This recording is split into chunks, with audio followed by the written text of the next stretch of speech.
In this video, I'm going to show you how to replace your rear windshield wiper on your Ford Expedition. It's located on your back window. Take your arm. If you need to, you might have to put some oil on this to get it to stretch out all the way if you live in a rusty place as well. Just don't force it too far. Push the button in behind it.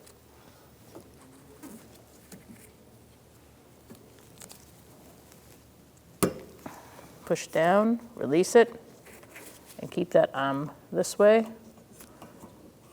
And then you can take the blade off.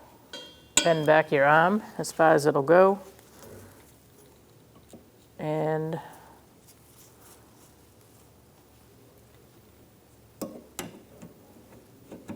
slide the hook in and pull it out. It should lock it in place. And then you can gently release your arm back in place.